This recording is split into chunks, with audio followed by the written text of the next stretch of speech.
அனைவருக்கும் வணக்கம்.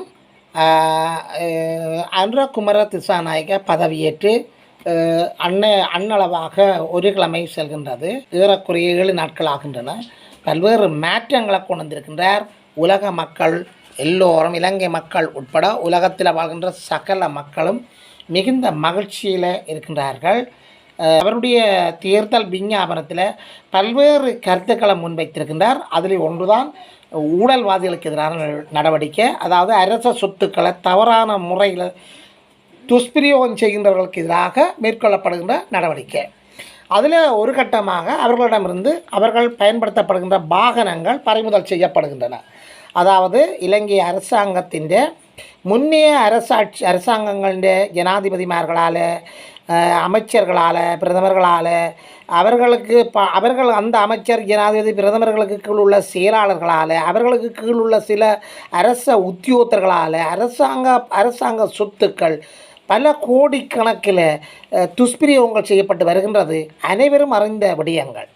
அவற்றை எவரும் முன்னே ஆட்சிக்காரங்கள்ட்ட தட்டி கேட்கவோ அவற்றுக்கான நடவடிக்கைகள் எடுக்கவோ முடியாது.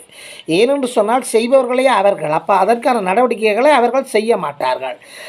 ஆனால் அண்மைய காலத்தில், அதாவது இலங்கையின் 9வது ஜனாதிபதி தேர்தல் காலப்பகுதியில் அனுரகுமார திசாநாயக்கா தன்னுடைய தேர்தல் விஞ்ஞாபனத்தில் அரசாங்க சொத்துக்களை பயன்படுத்துகிறவர்களிடமிருந்து அனைத்தையும் பறிமுதல் செய்யப்படும் என்கின்ற ஒரு கருத்தை முன்வைத்திருந்தார்.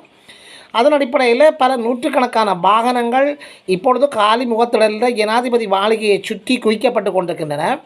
அதாவது ஊழல்வாதிகள், இந்த அமைச்சர்கள், ஜனாதிபதிமார்கள், அமைச்சர்கள், பிரதமர்கள், அவர் சார்ந்த ஆட்கள் பாவிக்கின்ற அனைத்து சொகுசு வாகனங்களும் பல மில்லியன், பல கோடிகள் பெறுமதியான வாகனங்கள் அரசாங்கத்தினுடைய, அதாவது ஜனாதிபதி மாளிகையை சுற்றியுள்ள பகுதியில் கொண்டு வந்து நிறுத்திவிட்டு அவர்கள் ஓடிக்கொண்டே இருக்கின்றார்கள் என்ற ஒரு தகவல் வெளியாகி கொண்டிருக்கின்றது.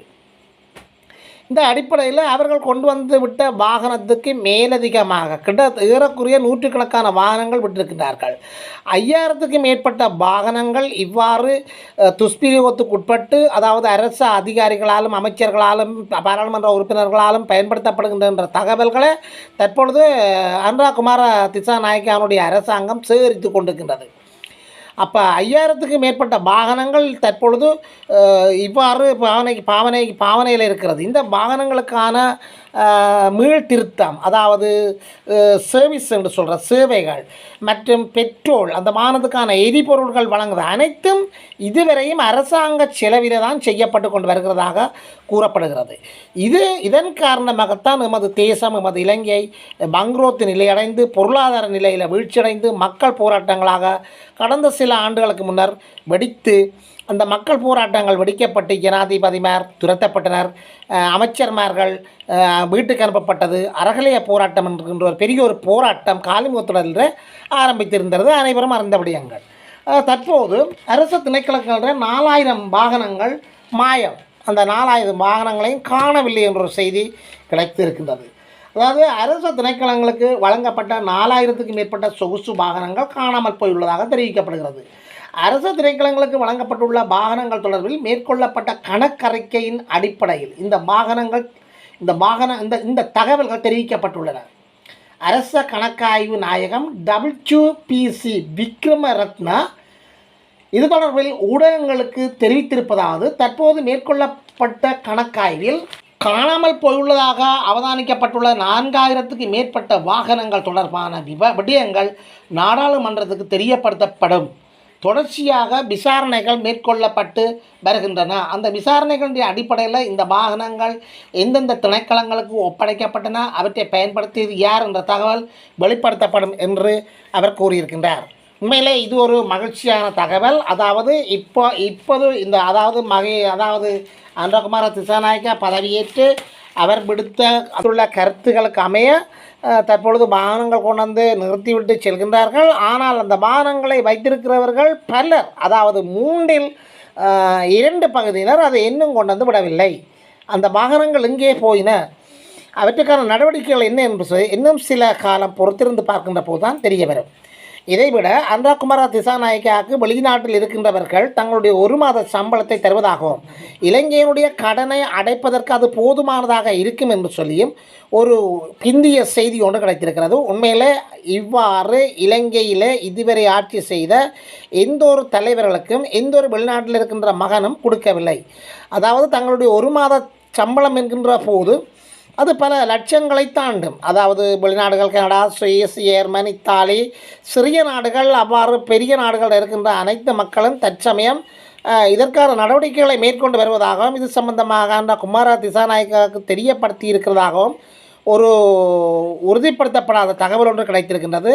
அதாவது அவர்கள் என்ன சொல்கிறார்கள் என்றால், இவ்வாறு தாங்கள் வழங்குகின்ற அந்த ஒரு மாத சம்பளத்தை இலங்கை அரசின் கடன்களை அடைக்கும்படியும் அந்த கடன் தொல்லையிலிருந்து இலங்கை அரசாங்கம் மீள வேண்டும் என்று சொல்லியும் அவ்வாறு கடன் தொல்லையிலிருந்து மீளுகின்ற பட்சத்தில் தான் இலங்கை அரசாங்கம் ஒரு பொருளாதார வளர்ச்சி பெற்ற ஒரு நாடாக மாறக்கூடிய சந்தர்ப்பங்கள் கிடைக்கும் என்று சொல்லி ஒரு நல்ல ஒரு கருத்தை புலம்பெயர் தேசங்களில் இருக்கின்ற இன, மதம், மொழி என்கின்றவற்றை கடந்து மக்கள் தெரிவித்துள்ளதாக ஒரு செய்தி தற்போது கிடைத்து கொண்டிருக்கின்றது. இவற்றை விட பெட்ரோல், அதாவது எரிபொருட்களின் விலை 100 ரூபாயால் குறைக்கப்படும் என்ற செய்தியும் பரவிக்கொண்டிருக்கின்றது. இனிவரும் நாட்களில் மக்களின் அத்தியாவசிய பொருட்களுக்கான விலைகள் குறைக்கப்படும் என்ற செய்தியும் உண்மையில் மக்கள் மத்தியில் பெரிய சந்தோஷத்தை ஏற்படுத்தியிருக்கின்றது. இதைவிட பாடசாலைகள பணம் அறவிடப்படுவது, அதாவது பெற்றோர்களிடமிருந்து பணம் வாங்கக்கூடாது என்ற கட்டுப்பாட்டையும் அனுரகுமார திசாநாயக்காவுக்கு கீழே இருக்கின்ற கல்வி அமைச்சு வழங்கியிருப்பதாக தற்போது ஒரு மகிழ்ச்சியான ஒரு செய்தி கிடைத்திருக்கின்றது. பாடசாலைகளில் இடம்பெறுகின்ற விசேட நிகழ்வுகளுக்கு பெற்றோரிடமிருந்து பணம் அறவிடக்கூடாது என கல்வி அமைச்சு அறிவித்துள்ளது.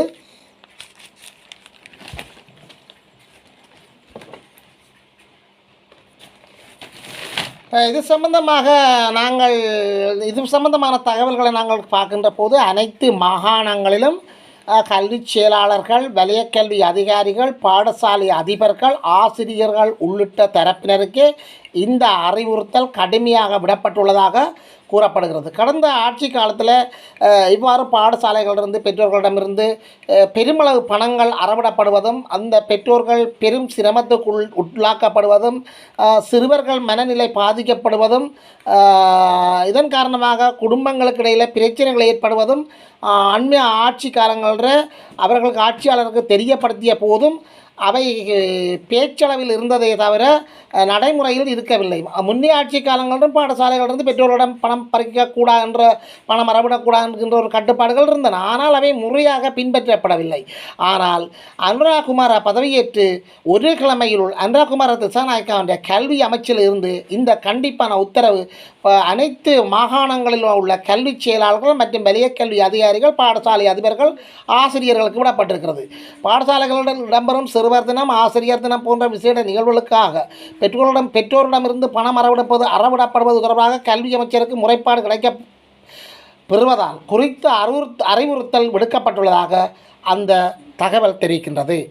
இது எப்படியோ இனி வரும் காலங்களில் கல்வி, சுகாதாரம் போன்ற பல்வேறு துறைகளில் அனுரகுமார திசாநாயக்கா பல்வேறு நடவடிக்கைகளை எடுப்பார் என்று சொல்லியும் ஒரு தெளிவான கருத்து நிலவுகின்றது. எல்லோரும் மகிழ்ச்சியாக இந்த செய்தியை கேட்பதற்கு தயாராக இருப்போம்.